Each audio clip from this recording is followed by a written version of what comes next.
Morning everyone, welcome back to my channel. কেমন আছো সবাই? আশা করছি সবাই খুব ভালো আছে, আর আমরাও ভীষণ ভালো আছি। আর এই যে সময়টা কোথায় বসেছে, ও টিনের কোটোর ওপরে বসে আছে। তো আজকে হচ্ছে বৃহস্পতিবার। বেশ দুদিন ধরে দারুণ এনজয় করা হলো। কালকে তো গেছিলাম ক্যাফেতে, আমরা 4 বান্ধবী মিলে, 3 বান্ধবী মিলে। তো একটু এনজয় করা হয়েছে, ঘুরু করা হয়েছে। তো আজকে সকাল থেকে একটু ল্যাদ খাচ্ছি। আজকে যাওয়ার আছে, আজকে আছে অপর্ণাদের বাড়ি যাব। পড়ে যাবে। আজকে অপর্ণাদের বাড়ি যাব সেই বিকেলে, তো তোমাদের সাথে শেয়ার করব। তো আজকে আবার দিদা আসবে আমার, তো যখন আসবে তোমাদেরকে দেখাবো। তো চলো আজকে এই সিম্পল ব্লগটা তোমাদের সাথে শেয়ার করছি, আশা করছি ভালো লাগবে। তো দেখতে থাকো পুরো ব্লগটা। চলো, তোমাদেরকে বললাম না দিদার আসার কথা ছিল, তো দিদা আজকে আসতে পারলো না। দিদা আসবে 2 দিন পর আসবে। তো এখন মা এদিকে দেখো কত মাছ টাছ ভেজে, মানে দিদা ভাই আসবে বলে রান্নাটা এখনো কমপ্লিট করতে পারিনি। এখন বাজে প্রায় 1:30টার উপর। তো এখন আমি মিঠির জন্য 2টো মাছ নিয়ে নেব। সেই মাছটা আমি ওকে খাওয়াবো, মানে ভাতের সাথে মেখে খাওয়াবো। তো মাছটা আগে বাছতে হবে। তো আমার স্নান টান সব হয়ে গেছে না, এখন আমার স্নান টান কিচ্ছু হয়নি, সরি। আমি ওকে আগে মিঠিকে খাওয়াবো, তারপর আমি স্নান করব। স্নান টান করে দিয়েছি মিঠিকে। তো মিঠি জানো তো, আমি যখন মাছটা বাছি তখন মিঠি মাছ ভাজার সময় ওই ভাজা মাছটা ও খায়, ও মানে ভালোবাসে খেতে মাছটা।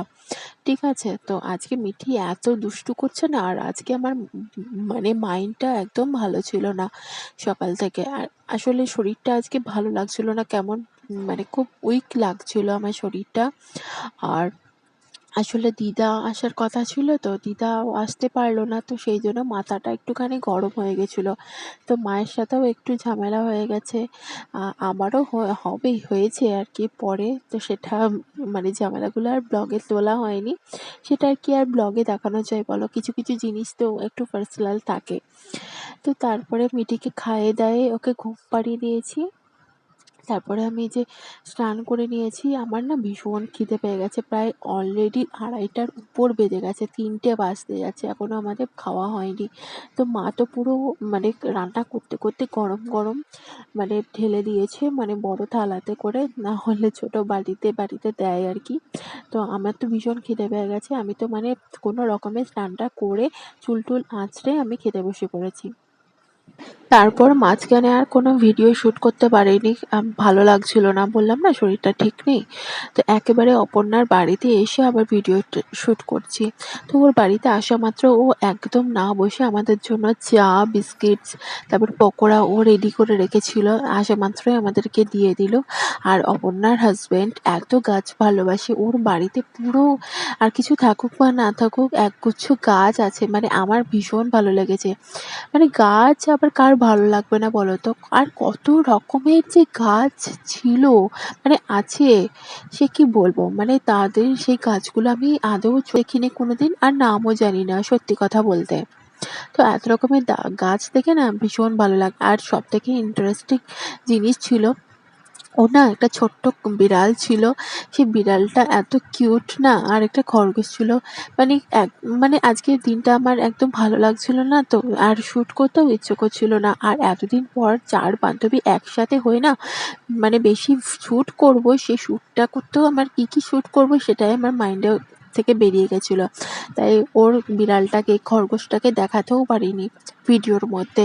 তো এই যে আমাদেরকে আবার মানে লাস্টে খাবার দিল, আমরা বেরিয়ে আসবো বলছিলাম, তো ও আবার আমাদের জন্য লুচি আলুর দম মিষ্টি সব কিছু অ্যারেঞ্জ করে রেখেছিল।